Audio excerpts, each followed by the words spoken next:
Ikaw ba Hudyo ka? Oh, ba't yan ang bungad ko? Maraming Kristiyano ngayon nalilito. Hudyo ba sila? Ina-apply nila yung pang-Hudyo sa ating mga Kristiyano. Alam niyo po ba, ito tapatang marangal. Yung institutional church, yung church na kung saan, halimbawa na born again ka, tapos babautismuhan ka, di ba ganyan ang style nila? Tapos itatanim ka kuno sa church. O yan. Tapos sasabihin nila, dyan ka lalago and all that. Alam niyo po ba yung kaisipan na yan, kaisipan ng Old Testament? Hindi niyo ba alam na tayong mga born again Christians, tayo ang church. Hindi ang building, hindi ang samahan. Pero, don't get me wrong, ang mga Kristiyano, hindi mapigilan ang sarili na hindi mag-gather. Lagi po tayong nag-gather. Pwede tayong mag-gather sa mga lumang sinihan, sa Jollibee, di ba? Bongga yun Tapos sa mga lumang mga places na hindi na ginagamit like mga old gymnasium and all that, old schools. Tapos pwede rin tayong mag-gather. Kami, personally po, madalas kami mag-gather sa mga kasamahan namin, sa mga bahay kubo. Yung mga parang bahay kubo na wherein presko ang pakiramdam nyo. Doon po. Dahil ang church po tayo. Tayo mga believers and church. Okay. Ano yan nasa litratong yaan? Ayan ang temple ni King Solomon. Makinig po kayong mabuti dahil napaka-importante po nito at lalaya kayo right after. Ang templo po ni Solomon ang pinaka-bongacious, pinaka-bongga sa lahat ng templo. Dalawa lang naman po ang templo. Templo ni Haring Solomon at templo ni Haring Herodes. Tapos, why in the world that Solomon was the one was being asked by God to build it, the first temple? Dahil nabahira ng mga dugo, ang kamay ng kanyang tatay na si David. At alam niyo sa Old Testament, maselan maselan ng patakaran So, pag ikaw ay medyo bad, at hindi maganda ang mga naging records mo from the past, you killed a lot of people. Siyempre, mandirigmayang si King David So, naintindihan naman natin yaon. At nabahira ni ika ng dugo ang inyong mga kamay, so hindi ka pwedeng atasan sa isang napaka-importanteng task of building God's temple. Makinig pong mabuti. Ang God's temple po during the Old Testament times ay diyan siya nananahan. Yun ang patakaran. Ang Holy Spirit nandoon. Yun ang patakaran. Ang Holy Spirit, makinig pong mabuti.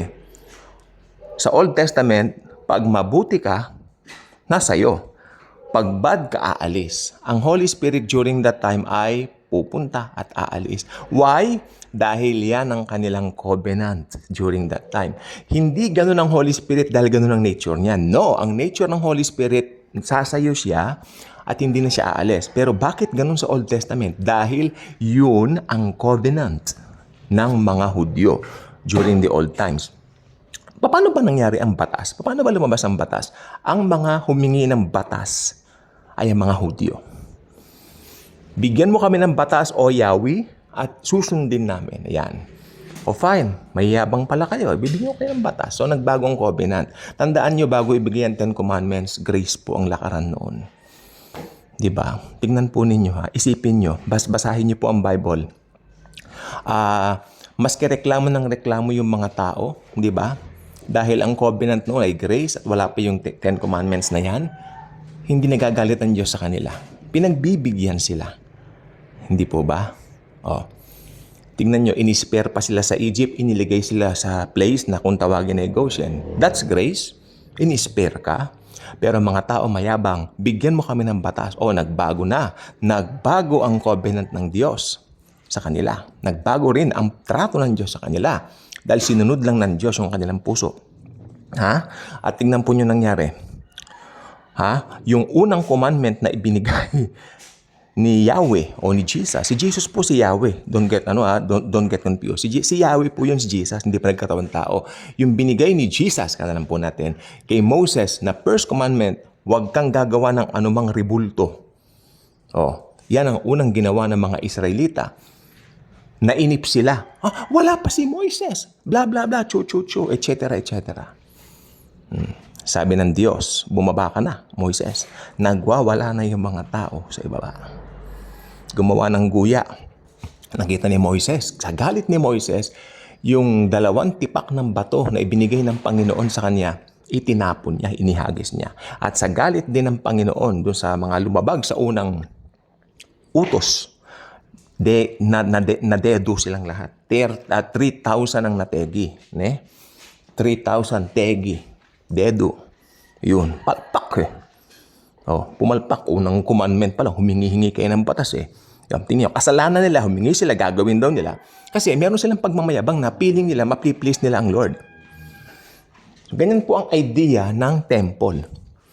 Ang temple, makinig mo mabuti, ginawa yan, sa Old Testament yan, para dyan matutupad yung pagpapatawad ng kanilang mga kasalanan ayon sa covenant na hiningi nila kay Yahweh. Paano yun? Magdadala sila ng offering at titignan ng high priest yung offering. Kung perfect yung offering, papatawarin ka. Good for 1 year. Bumalik ka again next year. Yan po ang purpose ng temple. At syempre, napakaganda po ng templo. At ang templo po noon ay yari sa bato. Kung ang templo noon ay yari sa bato, yun ang templo. Hindi templo noon, makinig po mabuti, hindi templo noon ang katawan ng mga tao. Ang templo po noon, makinig po, bato. Yung tipak ng bato, yung kaganda.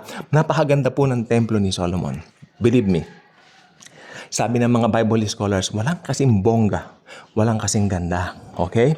Magandang maganda. So, yun ang nangyari. Yun ang templo. Okay? Kung pupunta ka ron, mapapatawad ka, mag-o-offer ka. Pero tingnan nyo, meron na po akong napipicture na grace doon. Bakit? Tingnan nyo, ang titignan ng high priest, hindi naman yung makasalanan na nagdala ng offering. Ang titignan ng high priest, yung offer. Meron po doon picture of grace Kasi ganun po yung naging patakaran sa New Testament, sa New Covenant. Si Jesus, ang ating perfect offering na matay sa cross para sa atin, once for all time, makinig pong mabuti, once for all time. Hindi na pwedeng ulitin. Tetelestai, naganap na, blah, blah, blah, etc., etc. Amen? Amen. Okay. So, for God so loved the world that whosoever believeth on Him will not perish but will have everlasting life. Kung sino ang tatanggap kay Jesus as Lord and Savior, personal Lord and Savior, magkakaroon ng buhay na walang hanggan. Forever na po yun. Hindi mawawala ang kaligtasan. Why? Dahil ang Holy Spirit naka-indwell na doon sa tumanggap kay Jesus. Sino yon? Ang mga born-again Christians. Tayo po yon. Palakpakan natin si Jesus. So ngayon, nasaan ngayon ang temple? Wala na. Tayo ang templo ngayon. Hindi na po yung bato. Ang templo ngayon ng Holy Spirit ay tayo. Tayo. Itong katawan natin ito, itong ating one kata, ito ang templo ng Holy Spirit. Kaya mga nagsasabi ngayon ng mga pastor na, pumunta ka doon, mag-church ka, mag-isip-isip po kayo. Tayo po ang church, hindi yung building, hindi yung samahan nila. At lalong hindi yung institutional nila na may pastor na tatayo. Hindi, that's not it. That's not Christianity. Ang totoong model po ng church sa Bible, sa New Testament po, I'm talking about the New Testament church model, house church. Ibig sabihin, malaya kayo. Walang magmamaniobra sa inyo, walang magmamanipula sa inyo. Dahil sabi ng Bible, ang teacher ninyo ay ang Holy Spirit. Sabi ni Jesus, ang teacher niyo ang Holy Spirit. Diba? Well, totoo po na tayo po nagpapamentor, meron pong mga, ibig sabihin, nagpapalakasan po tayo. Yun po ang pinaka-purpose, magpalakasan tayo. Pero wala yung isang tatayo na parang siya lang ang pastor na siya lang ang magmamanipula ng church. Ako po nalin lang po niyan ng sistemang yan. Okay? At marami pong katuruan dyan na talaga naman pong outside the Bible and outside of this world. Naku po. Yung institutional church. At saka wala kang makikita mga disciples na tinawag na pastor. Si Pedro hindi nagpatawag ng pastor. Si Paul hindi tinawag na pastor. Si Jesus lang ang tinawag na pastor. Why? I am the good shepherd, sabi niya. So si Jesus ang ating pastor. Tayong lahat, meron tayong gawaing pastor. Ibig sabihin, binigyan tayo, yung task ng gawain ng pastor, binigay sa lahat ng believers yan. Paano? By sharing the good news. Nag-share tayo ng good news. Yun ang work ng pastor. Amen? Pero, yung totoong pastor si Jesus lang po. Jesus alone is the pastor. Yun po ang gusto ko pong sabihin ngayon. Kaya ang templo po ngayon tayo na, hindi ang templo na bato. Bye-bye for now.